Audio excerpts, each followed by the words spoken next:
Salut.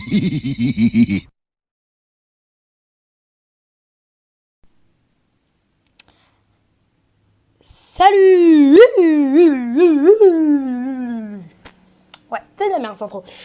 Bref, aujourd'hui on se retrouve pour la première vidéo, du coup l'épisode 1 de Istar. C'est un jeu de mots de merde, mais bon. Donc aujourd'hui, nous allons parler de l'histoire de la classe Odyssée, c'est-à-dire un vaisseau Star Trek. Ouais. Bon. Alors la classe Odyssée c'est quoi? Eh ben déjà, c'est le meilleur vaisseau de tout Starfleet. Ouais, il n'y a pas meilleur. Donc même le petit Enterprise, eh ben c'est l'Enterprise. USS Enterprise F. Ouais. Mais ça on se bat les couilles puisque ça fait partie, donc c'est non canon. Donc pour ceux qui ne savent pas ce que c'est que canon, ça veut dire que canon c'est dans l'histoire principale, du coup l'histoire des films, comme dans Star Wars.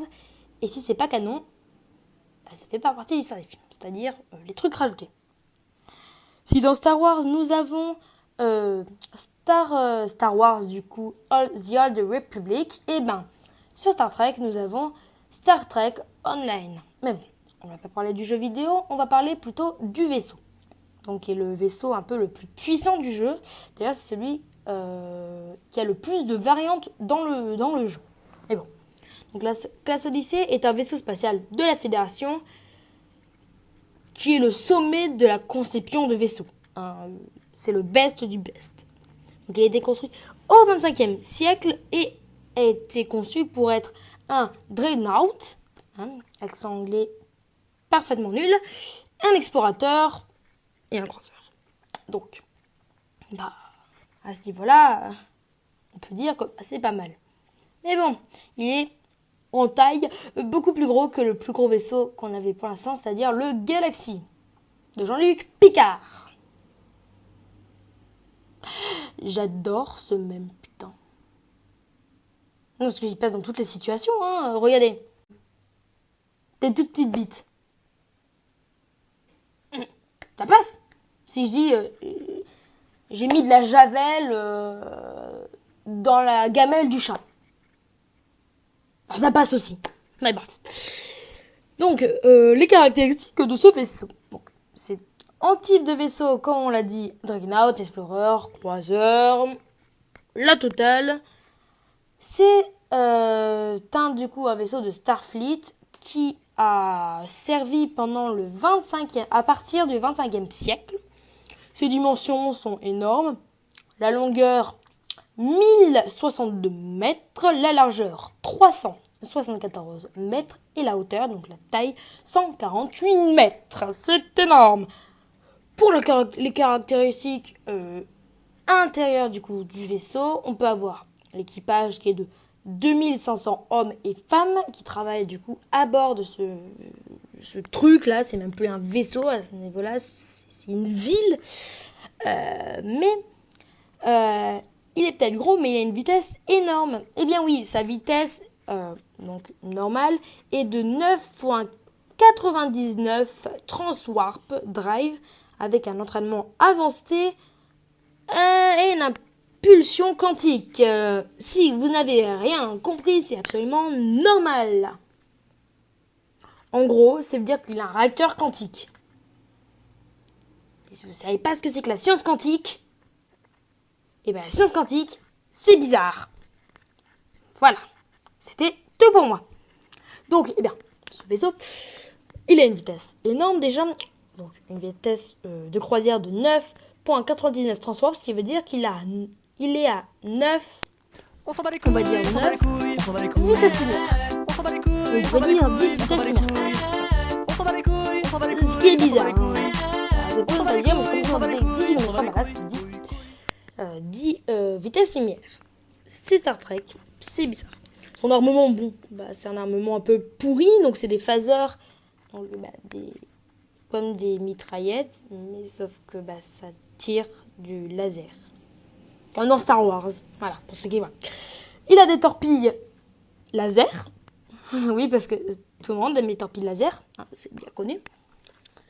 De plus, ses défenses ont des boucliers déflecteurs assez basiques, mais il a quelques petits trucs assez cool. Déjà, la classe tactique du vaisseau, c'est-à-dire le type tactique du vaisseau, peut avoir à la place de la baie à navette secondaire qui se trouve ici. Voilà. Donc, peut être remplacé par un vaisseau d'escorte léger de type Aquarius. C'est celui-là. Voilà. Mais bon, ça, s'il y a le tactique. Sinon, vous avez le croiseur opérationnel qui a la capacité de séparer la soucoupe. Comme ça. Pouf. Voilà. Comme la classe Galaxy, encore une fois. Donc, la section de la soucoupe en forme de chevron, c'est-à-dire en fait là où ça se détache, peut être séparée de la section Star Drive. Donc la Star Drive, c'est celle-ci. Donc c'est là où vous avez les moteurs à distorsion et les moteurs en général. Ce qui veut dire qu'une soucoupe, elle a des moteurs assez simples et n'irait pas vite comme un vaisseau assez basique. Un vaisseau donc qu'on pourrait avoir par exemple nous sur Terre. Voilà. Vous voyez, c'est de la merde. C'est peut-être le vaisseau le plus badass, mais il a aussi une technologie de pointe. Eh bien oui, car je vous ai dit tout à l'heure que sa vitesse donc basique était à peu près de 10 vitesses lumière. Et sa vitesse la plus rapide est de Transwarp 34.71 plus. Ça veut dire que là on n'est plus sur du 10 vitesses lumière, 10 vitesses lumière, mais on est à plus de 34, c'est-à-dire qu'on fait à peu près 34 fois la vitesse lumière. Mais bon, maintenant, si ce vaisseau était assez étrange, il y a encore plus, car il a un pont, étrange là aussi. Oui. Car si un pont normal de vaisseau de Starfleet est assez lumineux, on va pas se mentir, ils sont pas sombres, ils ont des lumières, ils sont éclairés. Et celui-ci, non, il n'est pas éclairé, mais il est plutôt caverneux. Ouais, c'est pas moi qui le dis. Quand j'ai fait ma recherche, il disait que c'était caverneux. Bon, c'est une caverne alors. Et donc il dispose d'un écran qui est séparé de la fenêtre d'affichage, donc de l'avant. Qu'est-ce que ça veut dire? C'est qu'un vaisseau, les premiers vaisseaux Star Trek étaient faits comme ça, sur le pont en tout cas. Vous avez le mur, et tout de suite vous avez tout simplement un écran d'affichage avec du coup qui devait être relié à une caméra, donc qui permettait de prendre les appels et du coup de filmer dehors. C'était le truc le plus logique. Dans le reboot, ils ont trouvé que c'était plus sympa d'avoir une fenêtre et l'écran qui se mettait, puisque de nos jours nous avons la capacité de faire ceci. Du coup on s'est dit pour le futur ça existera. Forcément, puisque aujourd'hui ça existe. Et non, sur la classe Odyssée, ils ont décidé de mettre des fenêtres, de mettre un écran, sauf que l'écran, c'est un écran plat, incurvé, en plein milieu. Top génie! Ah mais regardez. À part ça, il est équipé d'une salle pour le capitaine, donc sur le pont, sur le bord tribord, c'est-à-dire à droite.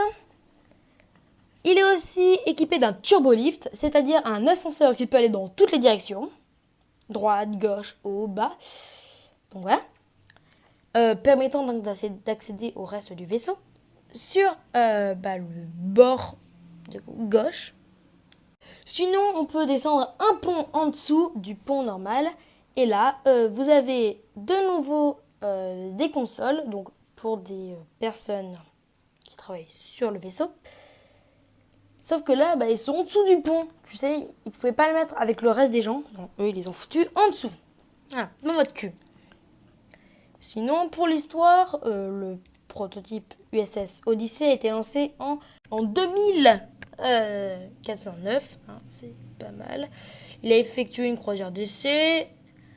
Et la première étape du test consistait à numériser un groupe de satellites au cours de l'étape suivante, un test d'armes, ils ont attaqué et détruit un groupe de navires Borg.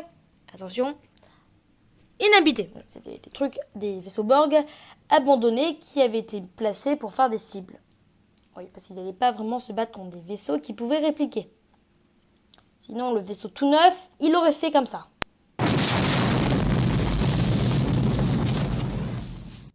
Et quand il faisait ça, il y a un vaisseau Klingon qui est arrivé sur l'orbite de Mars.